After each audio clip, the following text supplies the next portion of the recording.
Hey guys, SuperHorrorBro Mike here, and in today's video, we're going to take a closer look at each and every monstrous mascot featured throughout the story of Poppy Playtime Chapter 4. This video, however, won't touch too much on the story itself, as I've already made a detailed video explaining the events of Chapter 4 for anyone interested. You'll find a link to that video at the end of this one. With that said, sit back, relax, and let's explore the monsters of Poppy Playtime Chapter 4.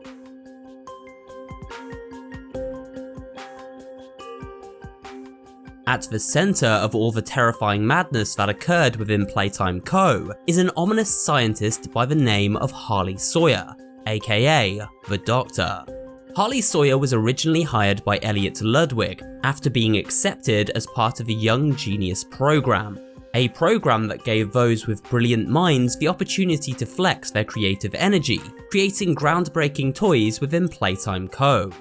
However, after Elliot's passing, and with a focus shift towards human experimentation that would bring toys to life, Harley swiftly rose through the ranks to become head of special projects, where he created the Bigger Bodies Initiative. Within this initiative, deep below the factory and in complete secrecy, staff members and orphan children were operated on and infused with toys to create living creatures, like Huggy, Kissy, and Catnap. However, while Harley's associates were initially very impressed with his work, it quickly became apparent that the Doctor was a bit of a wild card, acting recklessly in his pursuit to control these bigger bodies and weaponize them, turning them into killing machines with a taste for human flesh. This led to several incidents where experiments both escaped the facility and also attacked employees and visitors, incidents which had to be covered up to avoid scandal. Sawyer can't keep leading this project. I'm not disagreeing. Huggy loose in the woods, that business with Catnap, the whole Stoll thing, and half a dozen other incidents. Right, and all of that pales in comparison to the theater incident. So, we can't kill the son of a bitch, but we need to knock him out of the equation. What do we do? There is one thing I can think of. And so, Leif Pierre and the other higher-ups at the company came up with a solution to take Harley Sawyer out of the picture while still having access to his brilliant mind. They hired another doctor called Bruno White to transform Harley into an experiment of his own. Harley Sawyer became trapped as a ghost in the machine, able to communicate and aid in furthering Playtime's research, but without a physical body and any free will of his own to cause further catastrophe. His vital organs were split up through various life support systems, all wired into a giant computer system, keeping him alive but complacent, much to the Doctor's frustration. Oh no, they didn't. Those backstabbing traitors. From now on, you're here to give the lab boys answers when they need them, and carry out procedures when and how we tell you to. That's it. You'll die for this, Leaf. When I get my hands on you, you're a dead man! However, a few years later, the Doctor began secretly collaborating with one of his own experiments, the hyper-intelligent Prototype, and together the two managed to trick the prison warden into giving up his security access tool, the Omni Hand. Once in possession of the security override, the Doctor freed the bigger body experiments from containment, and under the influence of a Prototype, these mascots went on a kill-crazy rampage, taking down everyone aside from the orphan children in a massacre known as the Hour of Joy. During the story of Poppy Chapter 4, we first meet the Doctor after boarding the train into the heart of a Playtime prison, where he decides to put our protagonist through a series of sadistic trials. Now what's this? Do I feel something squirming its way beneath my skin? An invasive foreign little germ. Well, little germ, let's make a game of you. In order to defeat the Doctor, we must take down each of his life support systems located within the depths of Harley's laboratory. all while avoiding a slew of death traps and completing a series of life or death trials. This eventually leads to a showdown, where the Doctor takes control of an army of robotic endoskeletons to try and take out our hapless hero. Eventually we manage to shut down Harley's final life support system, and vanquish the mad scientist once and for all.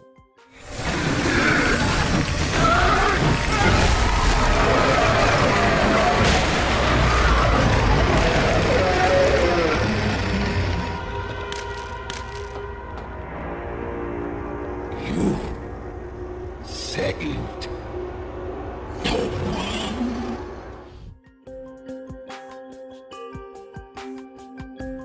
Poppy Playtime Chapter 3 introduced us to the Smiling Critters, a merry band of happy-go-lucky friends who doubled as scented plushies for kids. Although they weren't quite so friendly when our protagonist ran afoul of them in the depths of a playcare. In Poppy Playtime Chapter 4, we meet the edgier versions of these furry friends, now dubbed the Nightmare Critters. They feature different designs, personality traits, and scents, and seem to be geared towards a more mature audience than their smiling counterparts. There are 8 Nightmare Critters in total: a black sheep named Baba Chops, a poison dart frog named Icky Licky, a vampire bat called Raby Baby, an alligator by the name of Alistair Gator, a shark named Maggie Marco, a raven named Poe, a dragon called Simon Smoke, and last but not least, a rat called Tui. Most of the Nightmare Critters show up in 2 distinct segments of the chapter. We first stumble across them on our journey through the haunting halls of a prison complex, where the ominous Doctor tests our resolve by unleashing wave upon wave of hungry Nightmare Critters upon us. They must be repelled with flares from our flare gun attachment. The second area where these little critters appear is within the mines towards the chapter's finale. Here they hunt our hero through the maze-like mines while they search for sticks of dynamite. Eventually we narrowly escape the critters by fleeing up the elevator shaft. However, a much larger version of Baba Chops also appears to challenge us during this chapter. Within the Doctor's laboratory, we find ourselves imprisoned within a holding cell room, while the Black Sheep stalks us mercilessly through the tunnels as we desperately try to figure out an escape route.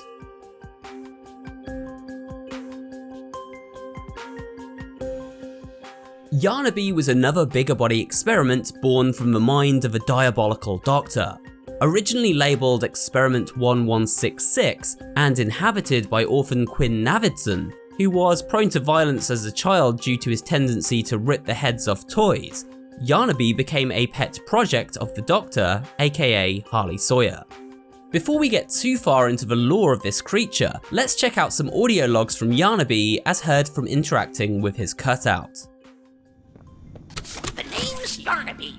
Would you wanna be my friend? Press the button to brush my mane. Brushy, brushy, brushy, brushy. Wow, aren't I glad to have a friend like you? Get it? Without someone like you to love, why, I think I'd just come apart at the seams.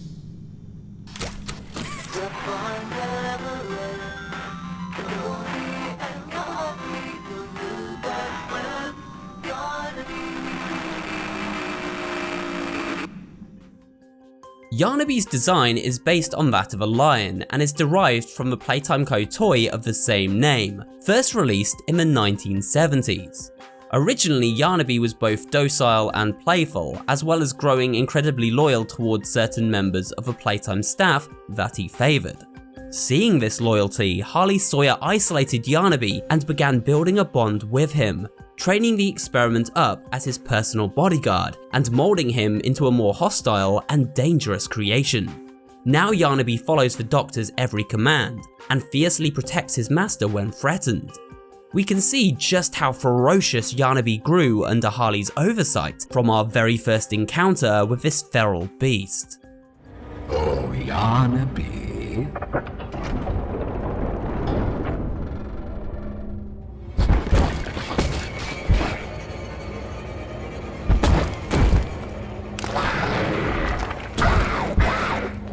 Please, do keep making this enjoyable for me. I'll be taking notes. Throughout Chapter 4, the protagonist is hunted by Yarnaby, and must use stealth and cunning to evade this terrifying looking feline. We can crawl into hide spaces and walls and stay crouched to avoid detection. However, if we are seen by Yarnaby, he closes ground fast, pinning us down with his razor-sharp claws, at which point his head splits open to reveal a vertical mouth full of bloody teeth. And just like Quinn Navidson used to do to his toys, Yarnaby will then tear our head clean from our body. Eventually, Yarnaby is defeated during a hair-raising chase sequence. While leaping across a fiery pit, the creature becomes ensnared on a chain hook, its flammable fur setting alight from the heat of the flames below.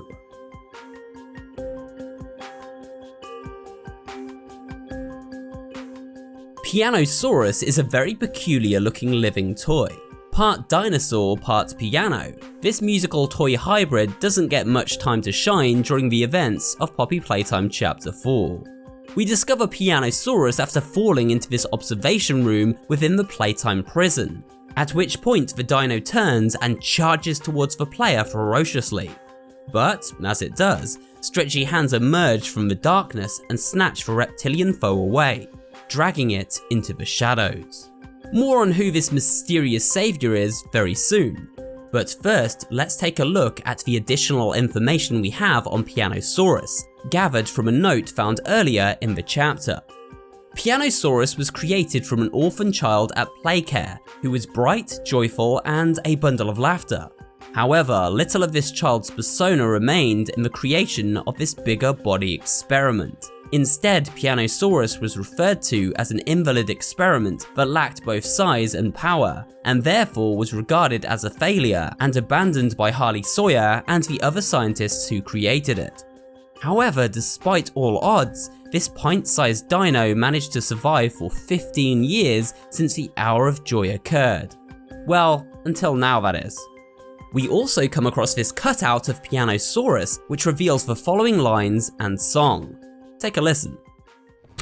Hello, I'm Pianosaurus. I used to be in a band, then the asteroid hit. Wanna hear a little song that I've made just for you?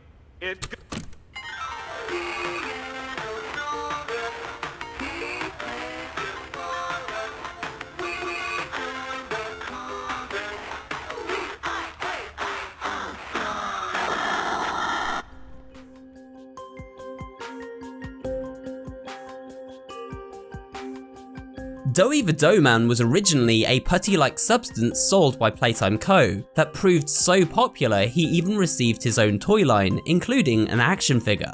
A young boy named Jackie Ayers received a tour of the Playtime factory as a Christmas gift from his parents, but while on this factory tour fell into the Doey mixing tanks and met an unfortunate end. Jackie was then resurrected as one of 3 different orphan children that make up the bigger body version of Doey, who now accompanies us through the story of Chapter 4. Jackie's parents received a secret invitation back to the factory by a Playtime scientist who instructs them to speak with a resurrected version of their child in the containment room. However, this exchange ended in tragedy, as Doey, now in an unstable state, ended up killing both of Jackie's parents.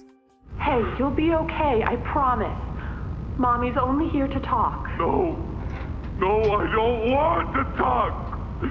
Get out! Susan, I think we should leave. Jackie, I'm staying right here. The gentle voices lie. I know what they do. They lie, and they poke, and they hurt. Susan, get away from me! Jack? Hey, open this door! Oh, God. Susan! Please, open the door! Please! This unexpected anger came from the aforementioned fact that Doey contains not 1, but 3 separate children inside him, each one fighting for control of his emotions. The first of these 2 children was a boy named Matthew Hallard, who was both charming and charismatic. At 15 years, he was older than most of the other orphans, and so took it upon himself to look after them. However, he felt great remorse for the loss of his parents, who he lost in an accident he was unable to prevent. The second boy of the trio was a problem child called Kevin Barnes. The neural abnormalities noted in Dr. Newman's report are detailed in connection to behavioral issues demonstrated within play care. Trouble getting along with others, aggressive and often confrontational social tendencies, and an otherwise combative nature clearly relay that Kevin is, put simply, a problem child. What friends he does have, he's reported to have attacked in moments of intense play. Kevin's persona was the reason why Doey attacked Jackie's parents. Doey therefore inherited the compassionate nature of Matthew, the excitable nature of Jackie, but also the violent and unpredictable nature of Kevin. And all three of these personas now fight for control within Doey's mind. This makes him friendly yet unpredictable, and confused about how to handle his emotions at any given time. We can find a cutout of Doey while exploring the depths of a prison, and this cutout comes with the following audio. Check it out. Hiya there! I'm Doey. I can be anything you need. Good thing I have your imagination to give me shape. I can never make up my mind. When you want a little fun, stretch around, play around, fun. There's only one thing you need.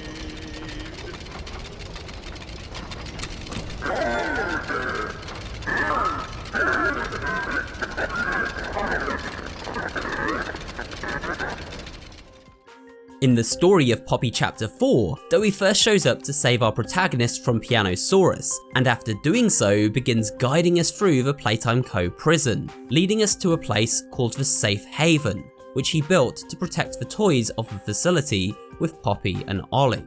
We discover he is in fact working with Poppy and Ollie to try and take down the prototype and save the surviving toys of the facility. However, Doey and Poppy have very different ideas for how this plan should be executed. Poppy wishes to save the orphans but then destroy the facility and everyone inside, while Doey hopes for a more peaceful outcome. I understand what Poppy wants, what she believes is right. Destroy the factory, destroy him. But I ask you to consider, if we throw everything away, everyone, just to kill the prototype, how much do we waste? I know the others might believe it's right, that we should bury everything, but let's just think about it. Later in the chapter, the safe haven where Doey looks after many of the other toy experiments still left alive within Playtime comes under attack from the prototype, and in a fit of rage, Doey snaps and lashes out at the player, transforming into a monstrous version of his normal, lovable self. It was you who ruined everything! No, that's not true. They jump-started the generator.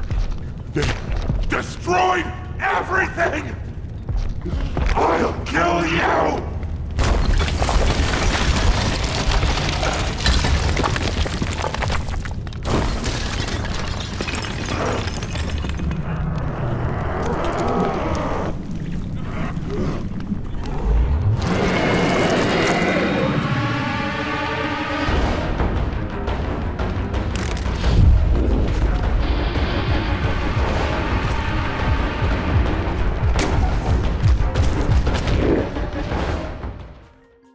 We must use nitroglycerin cylinders to freeze Doey and then cut him down to size with saw blades within this construction site where his boss fight takes place. This eventually leads to a final confrontation where we manage to mulch Doey the Doughman underneath this grinder.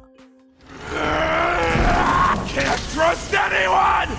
The gentle voices lie! You lie! I tried to be better. To be who they needed. Not smart enough. Not good enough! Not...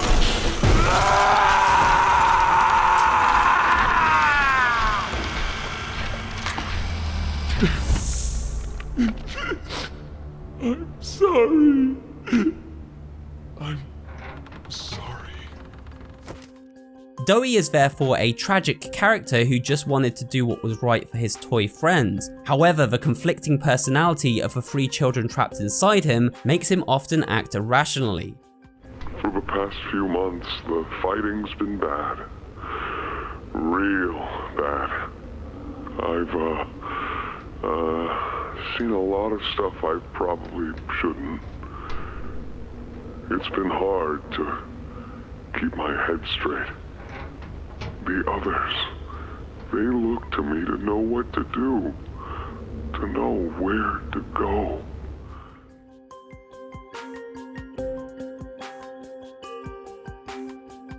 The prototype, also known as Experiment 1006, remains a mysterious entity to this day. However, we do learn a little bit more about the prototype during our time with Poppy Chapter 4. The prototype is briefly seen in more detail as we glimpse its silhouette charging through the halls of Doey's safe haven in pursuit of a terrified Poppy and Kissy. As you can see from this footage, the prototype seems to resemble some kind of mechanical spider. It has multiple legs with a body that stands upright fixed to the top. In previous chapters, we have seen the prototype's hand, which seems to be a blend of human bones and mechanical parts.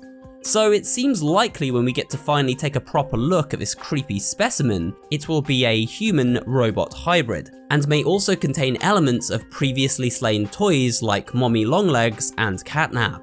But who and what is the prototype? Well, we don't know for sure at this time, but from previous chapters we learnt that the prototype is highly intelligent and cunning. The prototype seems to possess an unprecedented level of intelligence, beyond that of all other test subjects, as well as an alarming willingness to commit violence. Further suppression treatments will need to be enacted to ensure that no other experiments develop these qualities. The prototype is also very influential over other bigger body experiments, and seems to easily manage to coerce them into doing his bidding. In fact, it was the prototype in collaboration with the Doctor who were responsible for the terrible events that occurred during the Hour of Joy. Despite harboring hatred towards the prototype for his murderous methods, it seems even Poppy recognizes that he has the orphan children and mascot experiments they became best interests at heart. Prototype says we can't leave. Not now, not ever. I hate him, and I hate this place, and I hate that he's right. He explained everything, and he's right. What they did to us, we can't ever let it happen to us or anyone ever again. So from this we can surmise that the prototype wishes to protect the children of Playcare, and this was his motivation for punishing the adult employees who once subjected said kids to such torturous experimentation, as well as no doubt getting revenge on the scientists who put him through horrifying testing themselves. You stick us, Beat us. tear up flesh. Do you feel it? But there's a secret inside you, 1006, valuable beyond all measure. I cut and prod and burn at it, and I get closer with each session. So speak, or don't. Fight, or give in. Regardless, I learn something new about you every day. It excites me. Thank you. You thank me? Absolutely. I learn something new about you every day. In the final moments of Chapter 4, we learn that Poppy and the prototype share a special connection, as the entity beckons Poppy to come home. Could this perhaps add credence to an older theory we had here on the channel, that Elliot Ludwig is in fact the prototype and Poppy his daughter? We'll have to wait for Chapter 5 to find out for sure. We also learn that Ollie, the child who was once a good friend to Poppy, is no longer around, and it was in fact the Prototype mimicking his voice this entire time. In fact, the Prototype seems to be able to mimic almost anyone it pleases, as we can hear during this cutscene. Shelf ventilation block B6. Is this where you are, Poppy? What? Stay where you are. And listen closely. You're not going to run. You're not going to fight. The charade is over. Who is this? An obvious question with an obvious answer. You. What did you do with Ollie? I'm right here, Poppy. For you, I'll always be here. The doctor, Catnap, Mommy and Huggy, they're all dead. You have nothing now. No one. And soon, you'll have less than that. Stop that. You don't need to pretend anymore. Poppy. You don't need to play at being stronger than you are. You can Come home.